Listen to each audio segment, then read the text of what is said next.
Hello, adventurer. It's good to see you. You have made it to the morning grind. Welcome, welcome. It's the live stream at the beginning of the Geekverse, where we talk about all types of topics in geekdom, gaming, and fantasy, with an emphasis on being constructive and creating the things that we want to exist in the world. It's all on the grind, Sizemore. Can't be too fine, can't be too coarse. That's exactly right. There are a lot of adventures to be had today. Dungeons to explore and monsters to slay, and who knows what a random encounter might send our way. That's why we have to prepare, so settle in now for the morning grind with your favorite beverage in hand. Tea? Or maybe something a little stronger. I've got a few bottles of the old Wynyard left. Whatever you want. Pull up a chair. Dude. If you're feeling fancy, how about a cappuccino? Or a frappuccino? Or how about an espresso? Just tea, thank you. Sounds good to me, Gandalf. Whatever you want. I'm just glad you're here. Everyone is welcome. You can just watch if you want. You don't have to worship anything you don't want to worship. Thank you, Mike. But be forewarned. Sometimes we get really strange characters around here. Wait, what's that you say? Why can't you come and be a part of the stream? My wife would disown me. Oh no, I bet she'll be fine with it. Come on in. Am I scared for my safety? No. What are we supposed to do? Everybody do the secret handshake.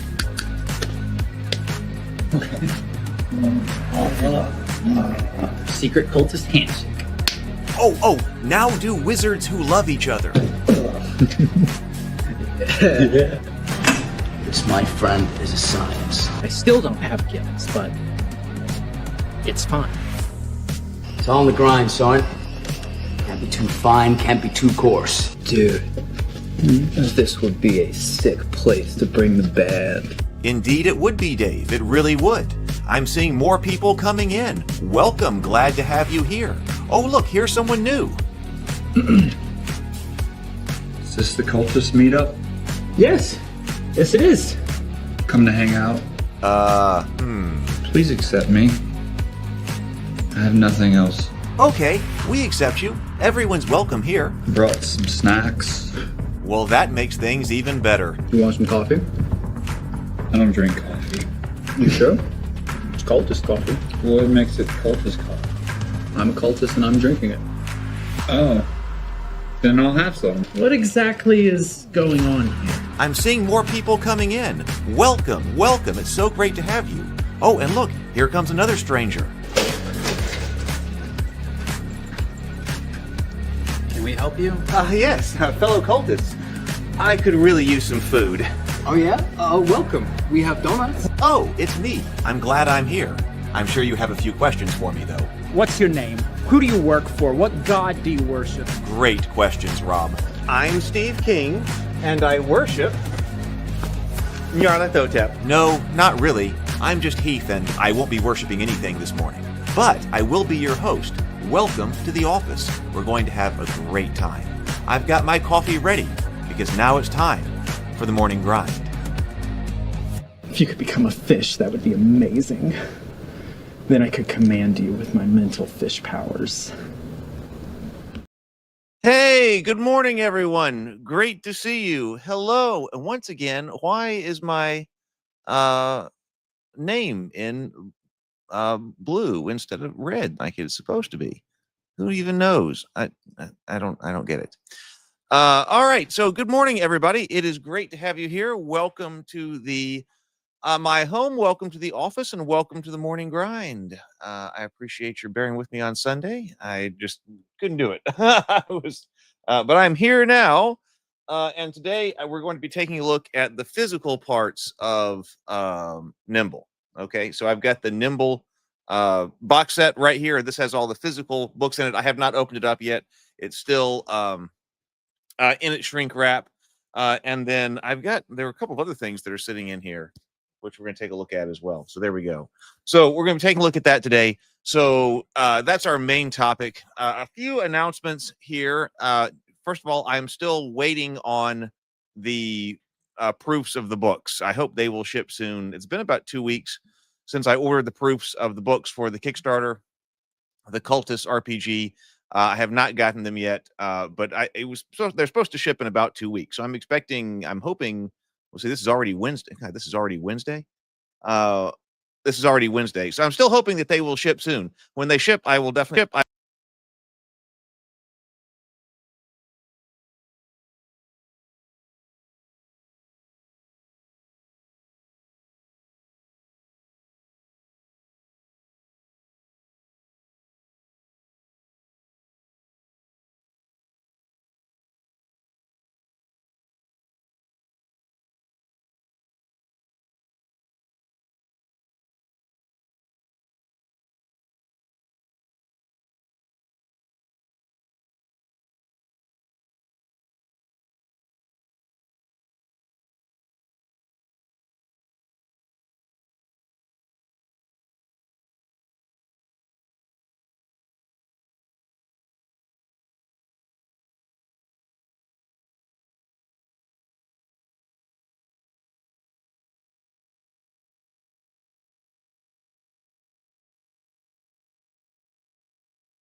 I should have known better than to try to.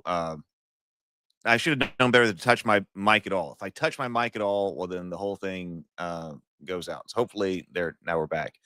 All right. So, what was I saying? Oh, I was saying that.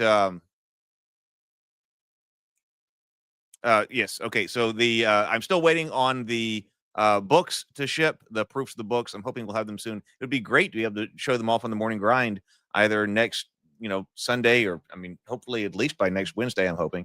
But if you did fill out your pledge manager, then I will. I have already ordered the books. Excuse me, the shirts. That's what I was saying. The shirts have already been ordered in the right sizes and the right designs. So those are on their way. If the pledge manager had been filled out and you got shirts, and I noticed that about 80% of everybody had already been through the pledge manager. So that was great. I know that some people can't do it.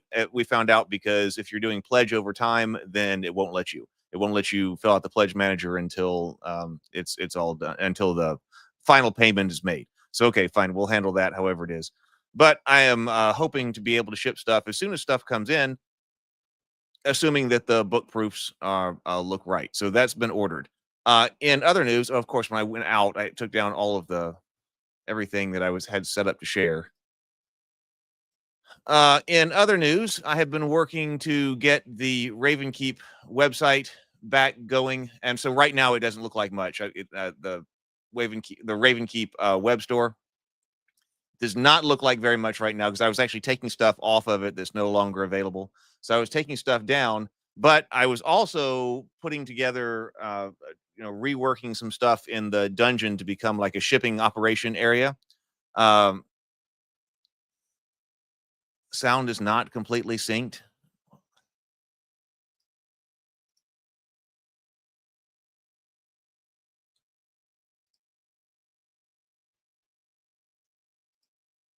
I mean, I can go out and try to come back in.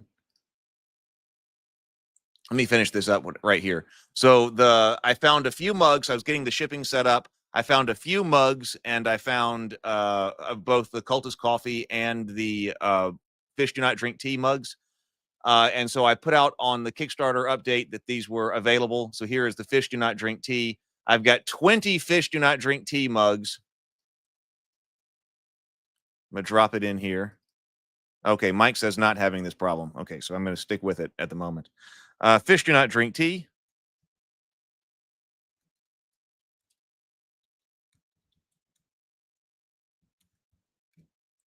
There are 20 of those left, and there were 21. No, excuse me. There were 14 Cultist coffee mugs left when I sent out the Kickstarter update yesterday. So this is Cultist coffee.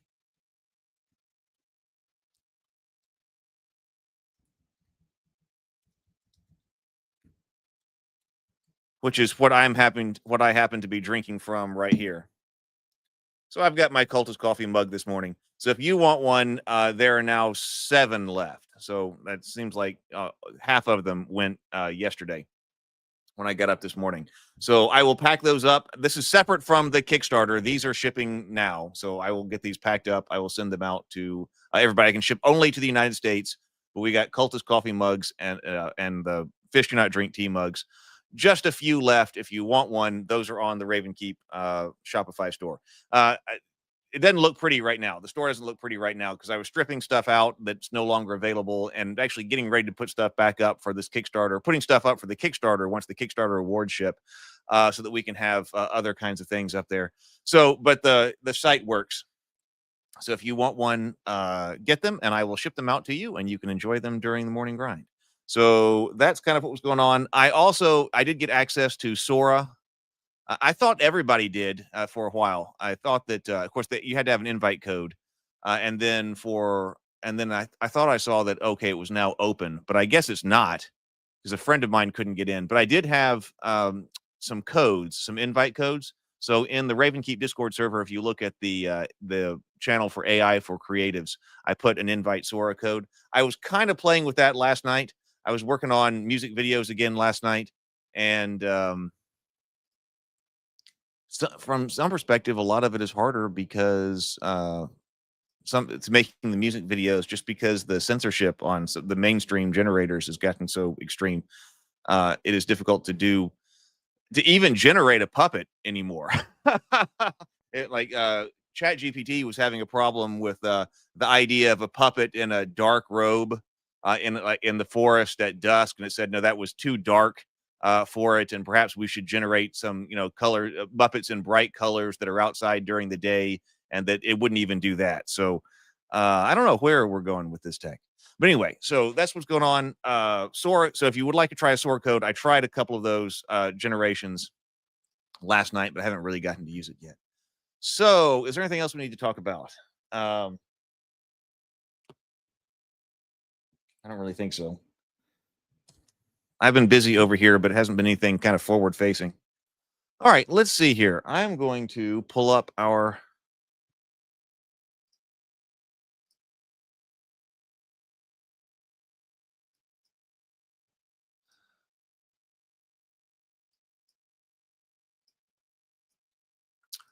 well, if I can.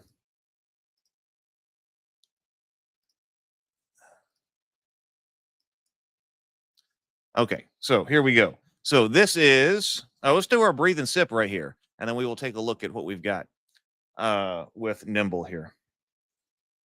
I get even the creator's guide. We looked at that digitally, but I got the physical creator's guide here. Let's see. Let's breathe and sip. I got my Cultist coffee mug. Let's take 2 deep breaths, deep inhales, complete exhales, and then take a sip of your favorite breakfast, favorite drink this morning. I have just water. I have ice water this morning. So let's breathe.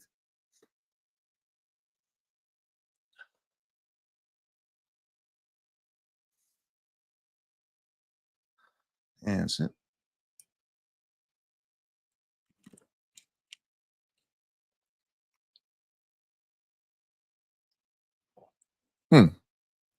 Good. Okay. Andrew says, are you still thinking about coming out here to Los Angeles for a visit? Yeah, but that's been put on an indefinite back burner because Brianna and I were going to go out to Los Angeles. She wanted to move out to LA. And so, but she was trying to get scripts and everything necessary to pitch films and try to work on her new career. And I was going to go out there with her. But she is stuck in Denver. When she was trying to do that short film, she has scripts ready, but she was trying to do that short film as kind of a demonstration of what it is that she could do. And but she was never able to produce that. So she is trying a different approach to getting that done. We might actually be talking again today, but she's been fighting that fight and has not been able to, or as I don't know, a dead end. Yeah, well, the current path, the path that she was working on was a dead end, and she hasn't been able to get all that done. So she's reformulating, as am kind of I, actually. Well, yeah, I mean, yeah, she wanted to go live in Denver too, and she's done that now. But I know that she's very eager to be able to move to another place. But she's got to be able to get her. She's got to have her portfolio ready in order to be able to do that. So, and me too. But she's much further along than I am as far as the scripts go. Okay, so let's go over here. Well, okay, so what are these? So this came with the creator's kit. We want to take a look at the physical copies of the rules here, and then also legendary creatures. Trey told us to take a look at legendary creatures and haven't been able to do that yet. So we looked at the creator's kit. By the way, we did skip over magic because we didn't look at magic when we were going through and designing the or going through the player's guide. But where is I did go back and look at spell framework because I was like, what is all this? But like, this is like the write up of Wish from the 5th edition. But this does give you, like it says, typical spell range is 8. This is because it's just beyond how far a creature can move in a single turn, which is 6 spaces. Spells with a less range should have some benefit. Spells with longer range should have some kind of drawback. Cantrips cost 1 action. Tiered spells typically cost 2 actions. Ranged area of attack spells should cost 3 actions. And then it also does have a table over here for average spell damage by tier, which I guess is level, to help you design them. This right here, Meat for the Crab King.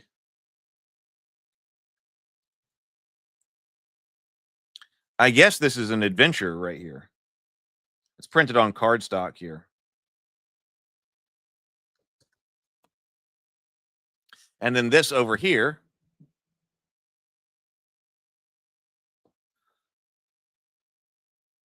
is it says the Hex Binder. I'm wondering if this is a class. It says a Hex Binder's magic isn't flashy nor kind. It's practical, rooted in all the muck and murmur of the Old West salves, whispered over flame, curses knotted into threads, remedies older than the hills. She mends the broken and breaks the foolish, her hands stained with both mercy and malice.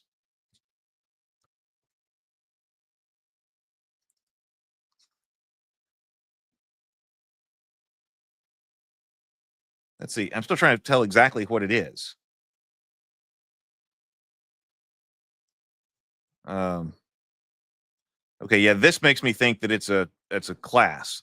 Hexbinder, key stats, hit die, starting HP, saves, armor, weapons, starting gear, etc. So I think this is a class. Level 1, level 2. Afflictions, mystical marks. So yeah, and then spells here. So I think this is like a self-contained class. Okay. So then this is the box set. And remember, this is digest size. So it's slightly smaller than the 9x6 I was working with. It says here, a fast, tactical 5e compatible tabletop RPG. Your game nights are too precious to waste with slow or fiddly rules. Slay the slog using the best elements from the greatest RPGs around. Empower heroes and GMs with more interesting choices and less waiting around. Have more fun playing epic stories.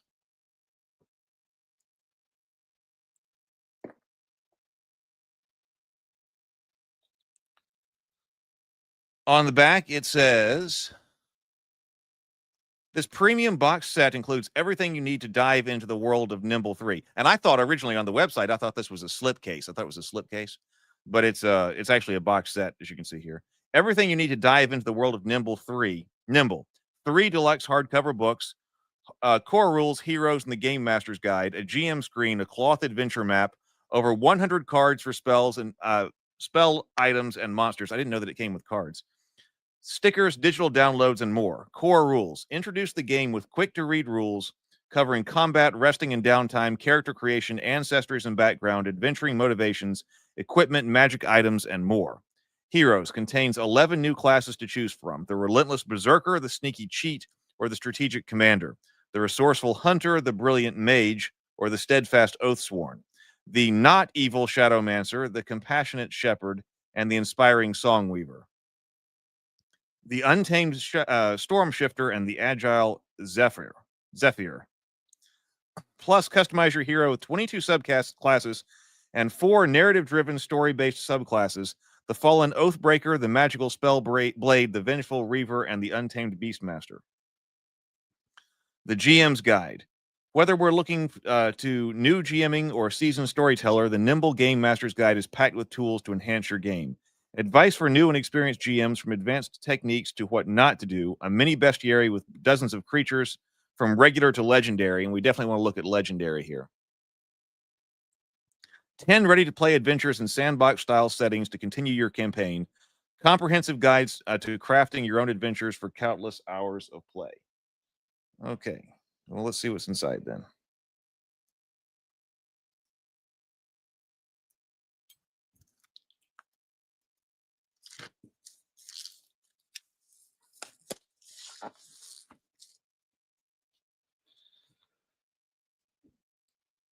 Very nice looking box.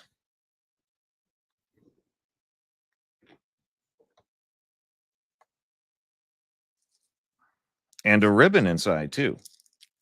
Okay, so this must be our cloth map right here.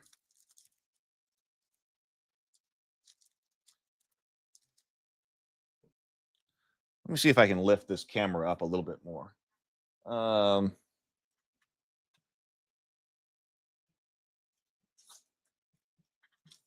Here's a book. I couldn't find my giant knife. I just looked around. There we go. I think there's a little bit more table space to see.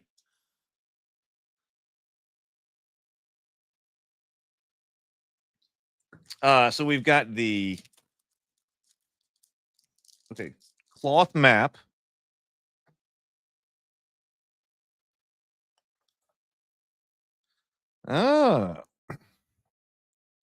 Okay, so core rules. Okay, wow, I didn't realize that it was so. This is I like this size book. How many pages is this book? Like 56 pages or something like that? Okay. Core rules, heroes, game master's guide.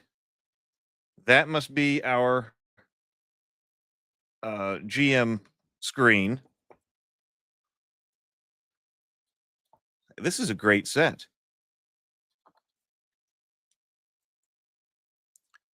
Looks like monster cards and then more spell cards.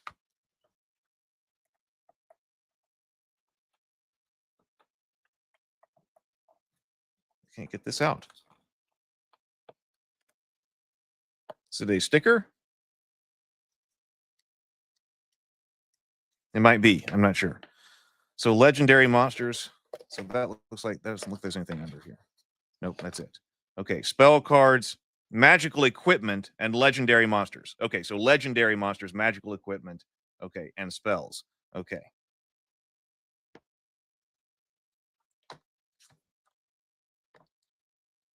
Let's go over here. So like with the core rules here, I was expecting, I wanted to look at the PDF. I'll pull this up over here. So, it's hard to get a sense of how big the book is. Core rules with pages. Well, not the GM's guide. The core rules, not in spreads.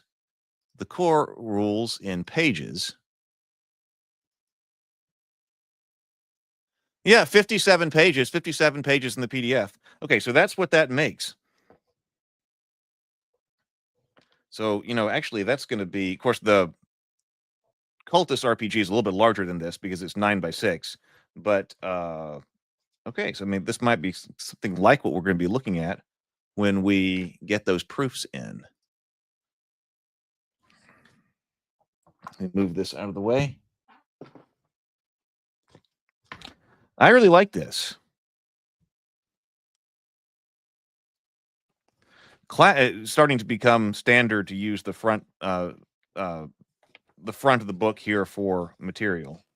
Nimble, fast, and there we go. So I mean, everything you need, but nothing that you don't, I guess. This is a nice looking book. And it's not overly intimidating, right? It's not. I was expecting it to be them all to be thicker books. I guess I was thinking about something like the Fate core rules or something like. But this is much more like the Fate, like advanced or accelerated kind of book size, like the Rabbit here. So yeah, not long. Here is that's core rules. This is Heroes. Character generation.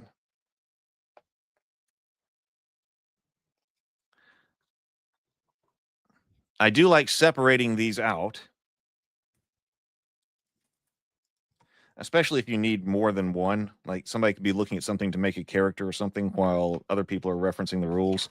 So this book, we didn't take a look at this book in PDF, the Heroes book.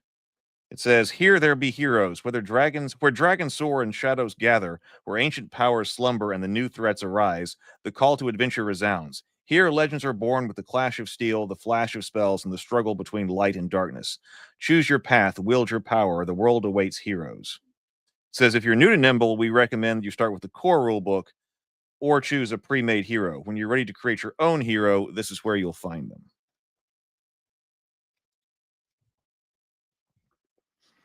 Berserker, Cheat, Commander, Hunter, Mage, Oathsworn, Shadowmancer, Shepherd, Songweaver, Stormshifter, Zephyr, and extra subclasses.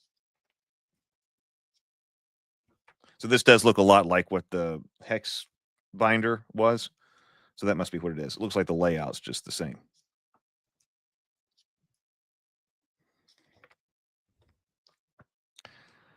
And then the Game Master's Guide. If it's thicker, it's only, yeah, it is thicker. So this is like 110 pages. And we looked at this quite a bit. So conditions, okay, gold per level, healing potions.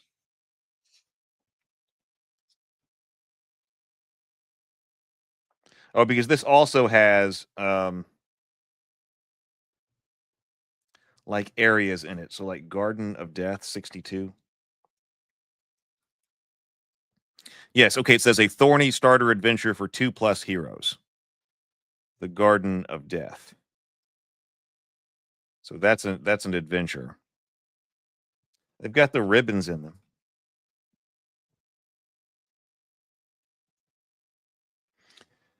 Our map, which we've got the cloth version of, the Valley of Hope. So, okay, so there's a starting adventure, and then, okay, this looks like, what is the word I'm looking for?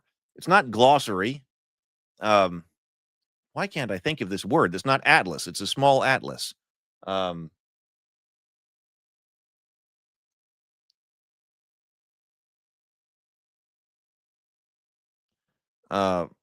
Andrew says, if it's thin enough and they want to use that retro feel, they should have package this in some type of folder system like a Trapper Keeper. Gazetteer. That's the word I'm looking for. I thought it started with a G. Yes, the Gazetteer. So it's like a little Gazetteer in the back. So we do have an adventure, and then we've got Gazetteer back here. I remember using my Trapper Keeper for stories and art. So yes, mini Gazetteer in the back. I do like this setup. This is a nice setup.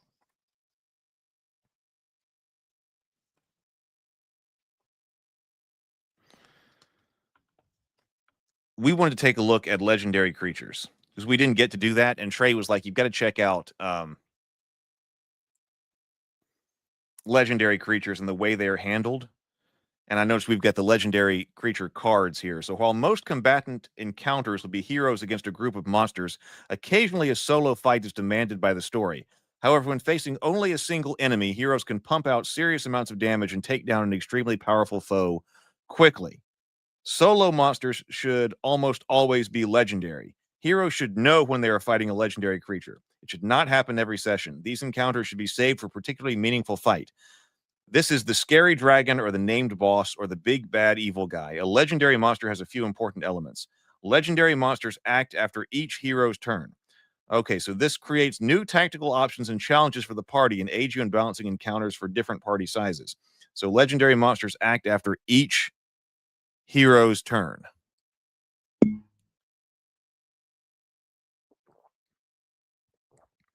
Acting each turn. What if a mob of 100 commoners attacks a dragon?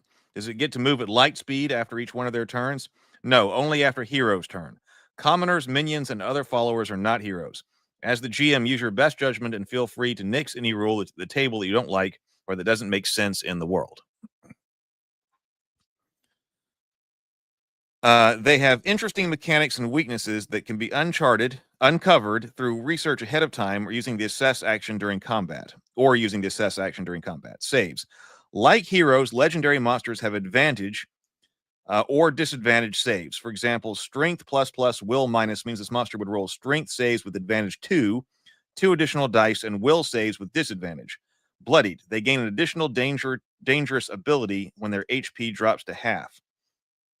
Last stand. When they are reduced to 0 HP, legendary monsters are dying and they gain dangerous new capabilities. They finally die once a small amount of additional damage is done. The tide shifting back and forth in legendary battles will help make them memorable. It says optional actions. Each legendary monster can also have the default action to cause fear or move players around instead of their listed attacks. A great way to add drama or tune down an encounter that is too challenging. For example, wind up or breathe in, regain the use of a single-use ability. Terrible roar or creepy monologue taunt.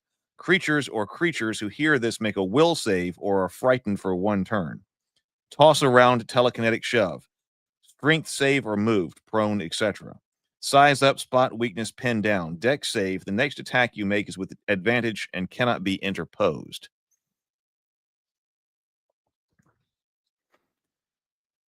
So, legendary monster builder. Legendary monsters are balanced to last long enough for heroes. Let me turn the camera a little bit here. There we go. Legendary monsters are balanced to last long enough for heroes to each get a chance to do something cool and short enough not to drag on for too long. Roughly 15 hero turns to get to the last stand, and then 2 to 4 additional turns after that. Legendary monsters will typically have 2 actions to choose from, one that allows them to move or has other utility and deals small amounts of damage, and another that deals big damage if they are already in position, though as always, feel free to change it up. A good legendary monster will feel almost puzzle-like. It should have abilities that the hero, I'm reminded a lot about like Legend of Zelda with this, right?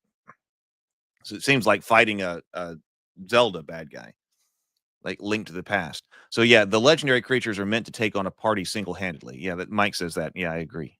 So that seems what's going on, and that's why we got this stack of cards too.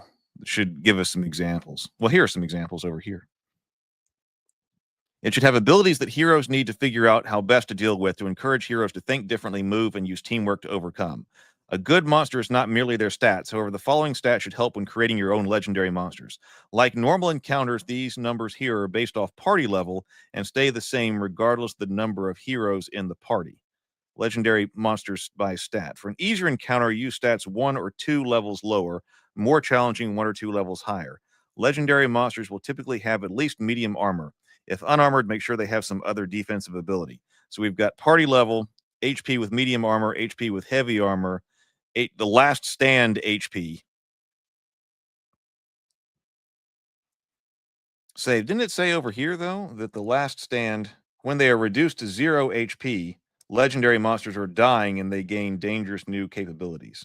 Okay, so I get maybe that's not last stand, the number to get to. Maybe that's how many more points of damage you have to deal to them after the last stand. Maybe that's what that means. So HP, when that gets to 0, then you go to HP with the last stand. Maybe so.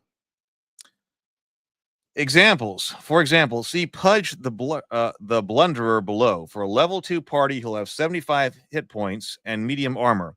No need to stick strictly to the stat guides, though his small attack hits for slightly less than suggested, and in exchange, his big attack hits for slightly more. When bloodied, Pudge gets angry and his die size goes up, increasing his damage and reducing his chance to miss. For his last stand, he becomes far more dangerous, moving and using his big attack each turn. So Pudge the Blunderer, which is a solo dumb ogre, says after each hero's turn, choose 1, move and smack.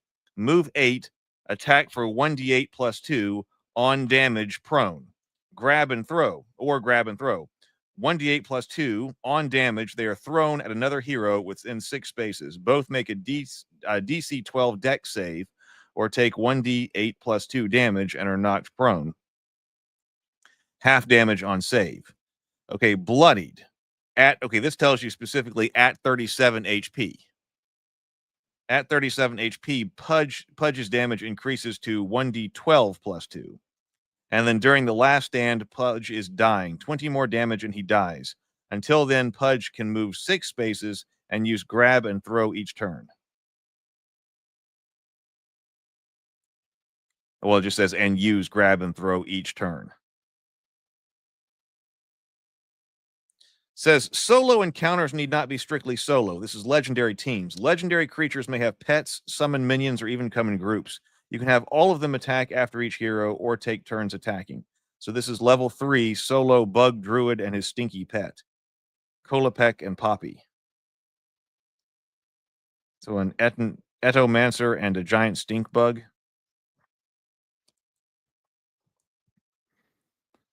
So here, now we do actually use the word owlbear here. We were talking about that actually the first time we were looking at this. So Grimbeak the Unyielding, 100 medium armor, 100 HP, medium armor, strength is advantageous save. Brutal, treat the highest die roll as the primary die. On crit, knock prone. Actions, after each hero's turn, choose one. Savage Screech, one use. All heroes within reach 12 suffer 2d6 damage ignoring armor. D11 will save or become frightened for 1 round. Rend and Tear, attack for 2d6 plus 10 damage. Beak, move 8, attack for 2d6 damage. At Bloodied, 50 HP, Savage Screech recharges. Last Stand, Grimbeak is dying. 30 more damage until she dies. Until then, her attacks use d10s instead of d6s. I like this idea.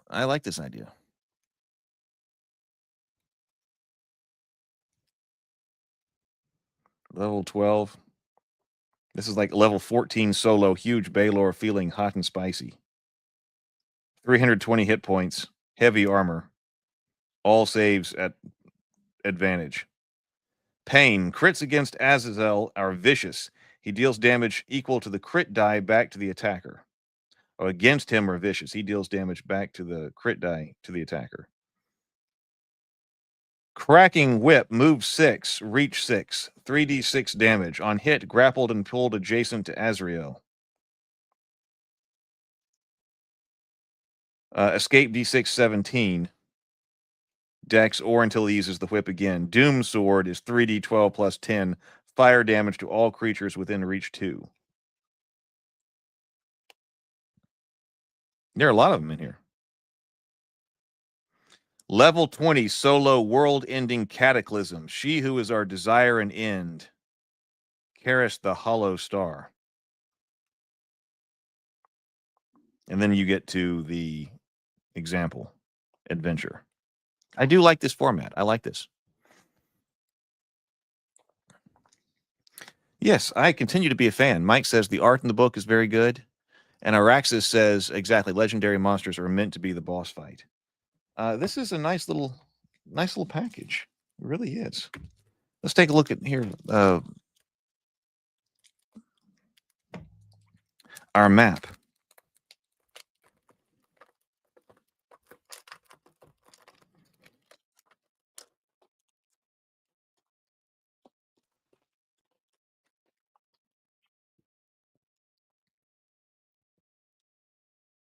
This is a good way to do a map. And of course, we do have a fold right here. But I was going to say this is but it's not that bad. I was going to say this is a good way to do a map in a box set that doesn't mean that you have to fold it all up like a paper map and have all the creases or have it like split along the folds. You don't have it split here. So I wonder if that's the reason we went with a cloth map.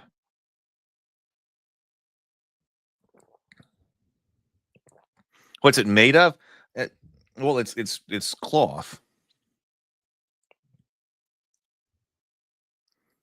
I don't know textiles enough to give you more than that.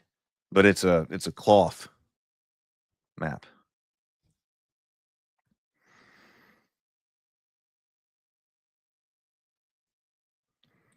Shadow Blight, the White Gate, Sea of Tears.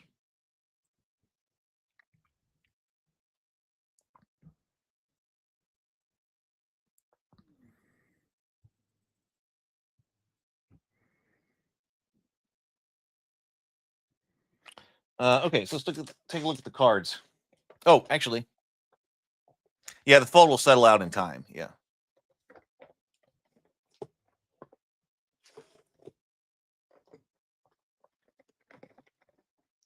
We have a low GM screen. Forgot about this one.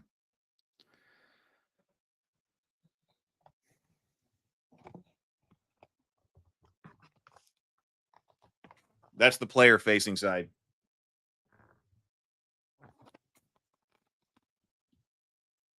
Looks like the art from the core rules. Looks like the art from the core rules. We've got listing of conditions. So this looks like a rules dense GM screen, which I'm always fond of.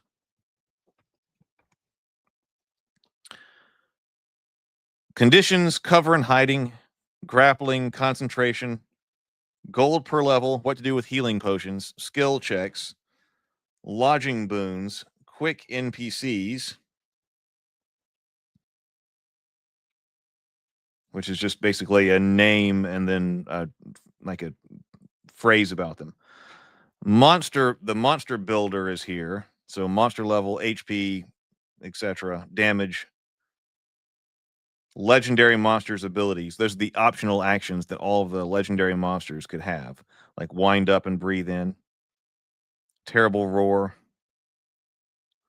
What to do with an assess check? Let me refresh my memory here. Choose one of the following, then make a DC 12 skill check to ask a question about a weakness, ability, or immediate plans of enemies, environment, or story.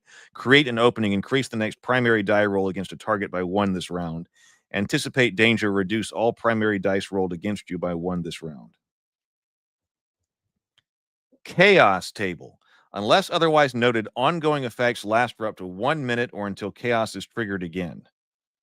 I don't remember when we used the chaos table for. Dave says should have made it tablecloth size. I don't know if that would fit in the box, but has anybody done that? Done like a tablecloth? Probably could do it. A tablecloth of one of the maps. Does anybody iron any? You might be the only person who irons anything anymore. I don't even think I've had an iron in this house. Maybe I do.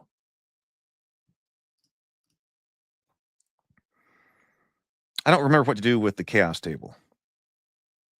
Maybe a spell backfire or something like that. We didn't really take a look at spells. Could be. In fact, because we passed over magic. Oh, BGD, I should have known. BGD says I iron. So magic in here. Just how are they used?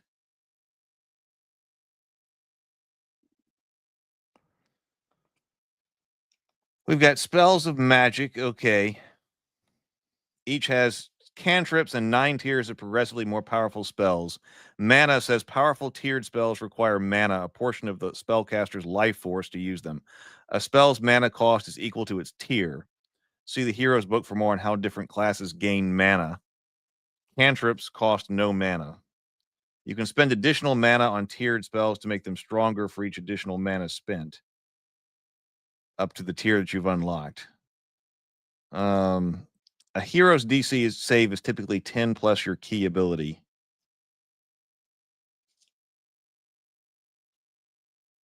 Each different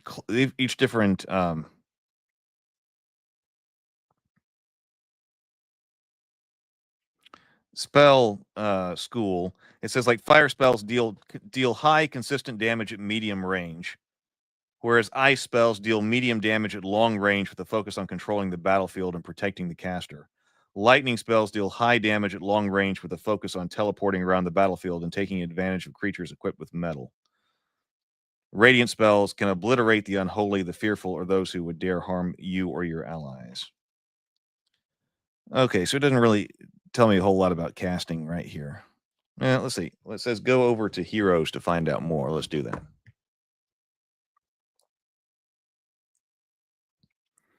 Yeah, I thought that millennials had like dispatched ironing away forever.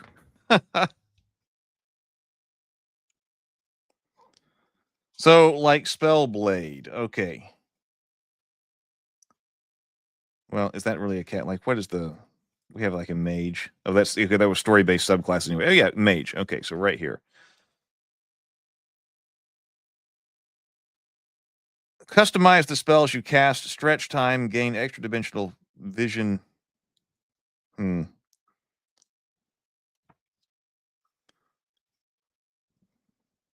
It says level 1 elemental spell casting. You know fire, ice, and lightning cantrips at level 1 as a mage. At level 2, mana and unlock tier 1 spells. You unlock tier 1 fire, ice, and lightning spells and gain a mana pool to cast these spells. This mana pool's maximum is always equal to int times 3 plus level and recharges on a safe rest.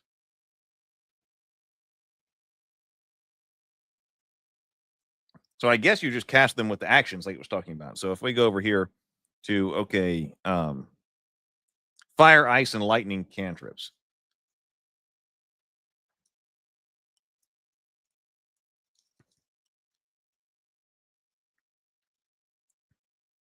So, okay, it tells you here. So, like Flame Dart right here is our fire cantrip. Well, there are two of them right here.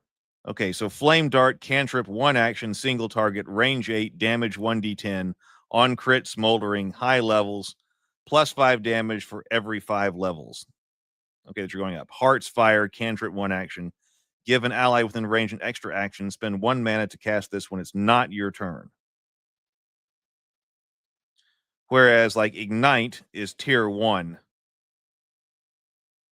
Range 8, damage 4d10 to a smoldering to a smoldering target, ending the condition on hit. Upcast plus 10 damage. So the spells themselves tell you everything you need to know, which is probably what we should have been expecting. Level 3, gain a mage subclass. Elementary mastery, learn the utility spells from one spell school you know. So, like, how do I know fire utility spells?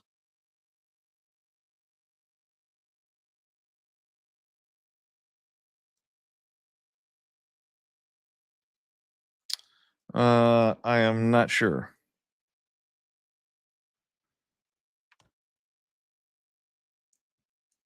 Learn the utility spells from one spell scroll you know. Study. Whenever you study arcane books or are tutored by a higher level mage during a safe rest, you may choose different mage options available to you.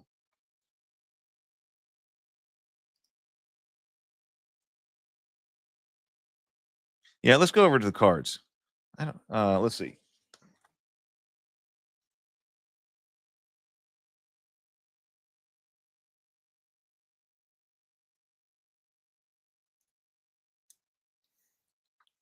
I'll have to use the small knife again.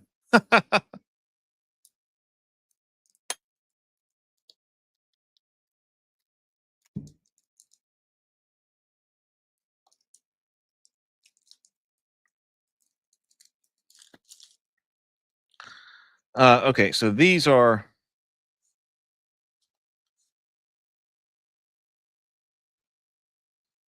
like Withering Touch. These are thick cards too. Oh, I like that. These are thick cards. Necrotic spells. Oh no, that's more than one card. Okay. Necrotic spells. 2 actions, tier 1, Shadow Trap, concentration up to 1 minute. The next creature to move adjacent to you suffers 3d12 damage. If small or tiny, it's also restrained by shadowy tentacles as long as you maintain concentration or until they escape. Upcasting plus 1 size category plus 1d12 damage when they escape. Items. Just going to get to refocus.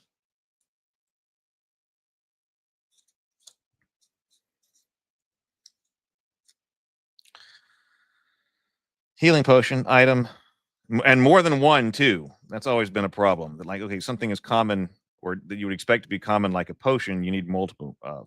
So there's healing potions, greater healing potions, supreme healing potion. That says an item. Lumina, living sunbeam, deals level d6 radiant damage to all enemies within 6 spaces and heals allies in the area for the same amount, single use. You know, some of this makes me think of the GURPS Dungeon Fantasy game. Of course, it's not GURPS is not nearly as streamlined as this, but as far as like the items in it and how you're kind of playing here. Pocket Cauldron. When taking a safe rest, brew a single potion of your choice, which must be consumed immediately. Elixir of Future Sight grants the drinker a brief cryptic vision of a future event. Elixir of Requiem allows the drinker to relive a crucial memory from their past. Or Elixir of Time. Once every 100 years, the cauldron can brew a potion that can take the drinker back in time one day. Elixir of Life. Immediately regain the effects of a safe rest. Oh, that's nice. Hearing Ring. We looked at that one. Wand of Possibility. Wand of Dread Visage. I like the cards. This says action tracking cards. Okay. For an easy, I have a feeling I'm going to like this too. It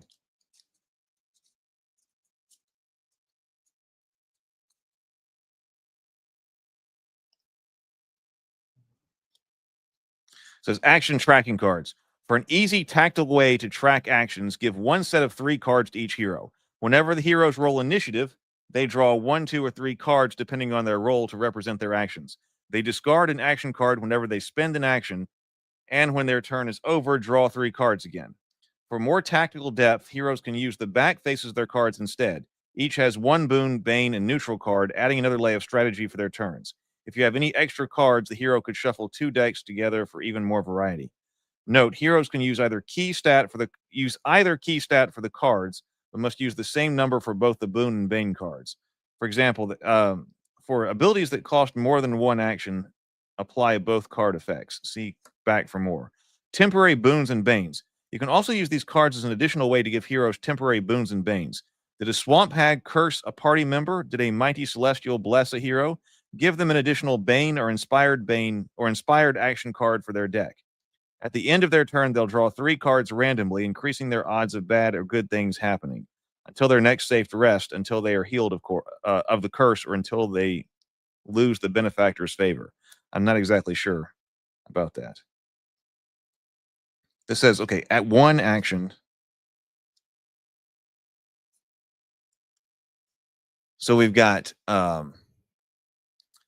standard action, discard this card to perform 1 action. And then on the back, okay, it has 1 action. No, standard action, 1 action, standard action. Inspired action. Discard this card to perform 1 action. When you discard this card or roll die, roll with advantage 1. Defend. When you discard this card to defend, you have plus key armor. Move. When you discard this card, you have plus 2 moves.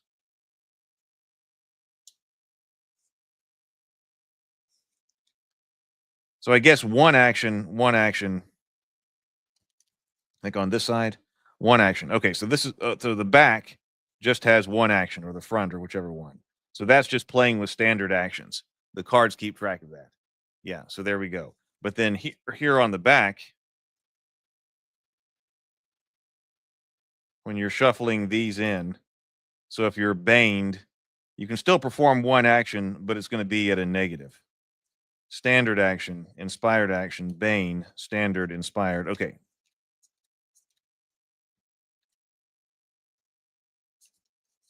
I got you.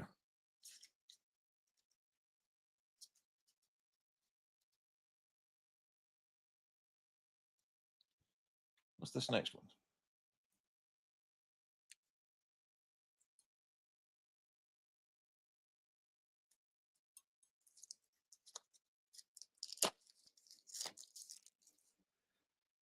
Okay, so here, these are more spells right here. So fire spells. Okay, so fire spells, necrotic spells, radiant spells, wind spells, lightning spells, ice spells.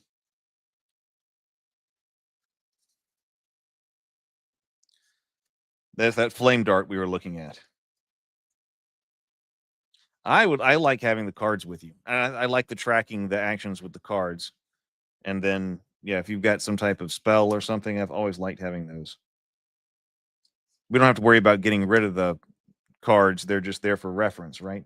So this is heart. So those were our 2 fire cantrips.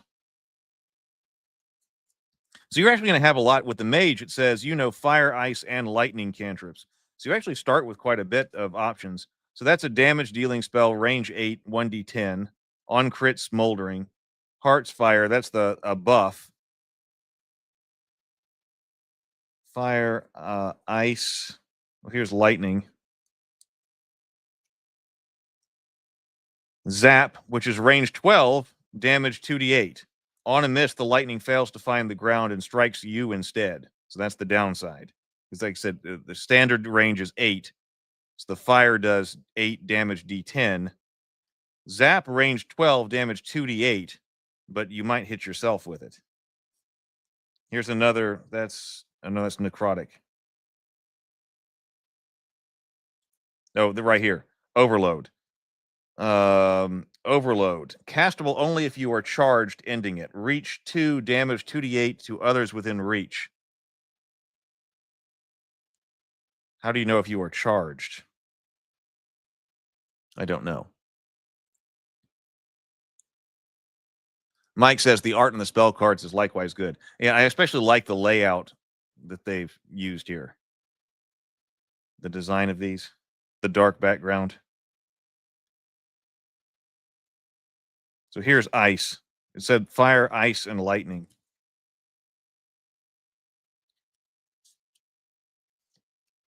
Ice lance, range 12, damage 1d6 cold piercing. On hit, slowed. And then also snow blind. Reach 1, damage 1d6. On hit, blinded until the end of their next turn. So yeah, that's the mage's opening spells. Which is nice. So you end up with some variety. Yeah, 6 spells, exactly. 6 spells. Also, Hero Quest like that they're elemental. But yeah, that gives you the mage some nice variety. Let's see what other people start with. That was mage. Yeah. Let me move these.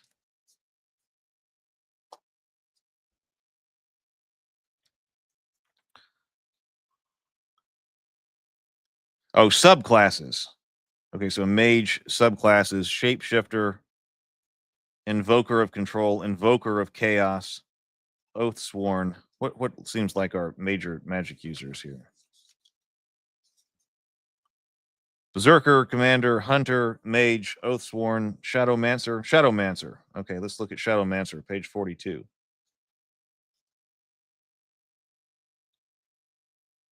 Like level 1, Conduit of Shadow. Your patron grants you knowledge of Shadow Blast, a necrotic cantrip.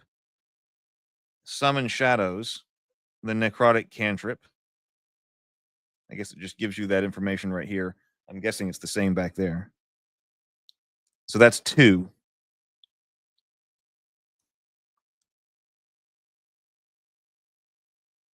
Storm Shifter. This Zephyr right here it says a disciplined martial artist with swift hands and swift feet. Storm Shifter, page 60.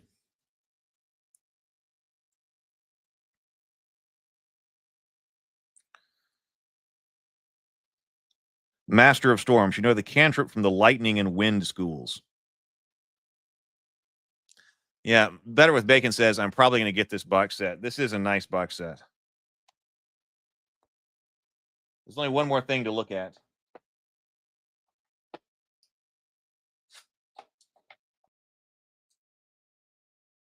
Oh. Sticker. And that's our legendary monster cards.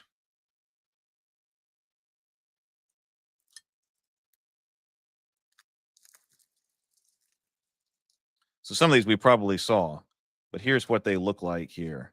So we've got art on one side. What is that?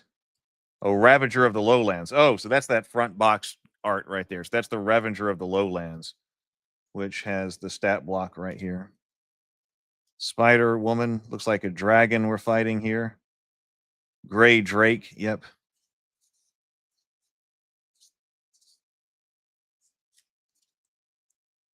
Large aberration, all teeth and eyes. Oh, was that this the? Nope. Solo botanical wizard, green thumb lichling. So, and then the little stat block is the back.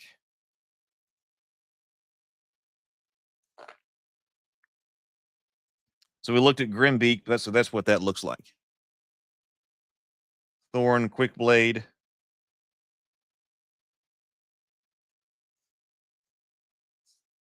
It also kind of reminds me of Shining Force for some reason. Like when I'm thinking about like move 4 and attack or something. That was a video game my brother played all the time. General Flameheart.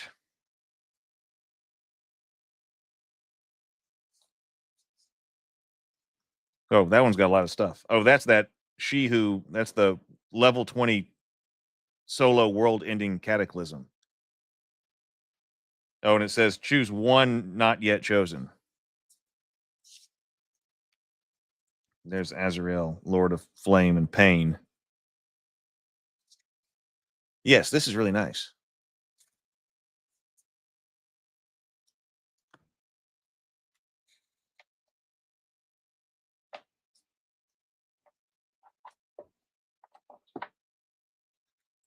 Put my cards back in the box.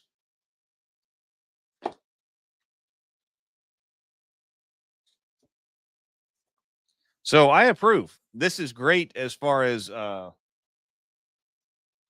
think the game goes. We've really enjoyed this. It sparked a lot of great conversation, but then also great production quality here for the box set.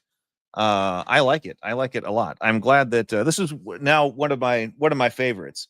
Like I said, when you do a top 5 or something like that sometime, maybe we still need to like take a look at Dragonbane. I don't know anything about that, but I know it's been popular. So Dragonbane is still sitting over there. But yes, and so Evan sent this to me. So thank you again very much for this. This has been a great review, and I think a lot of people have been enjoying this. So I have, yeah, I want to build stuff for it. Okay, well, I am out of here right now. I'm going to go do stuff and try to make some more stuff. Maybe work on a music video. So I will see everybody later. Go and have a wonderful day. I will talk to you later, and I will let you know if for some reason I get word that the Kickstarter books have shipped. So I will see you later. Have a wonderful day.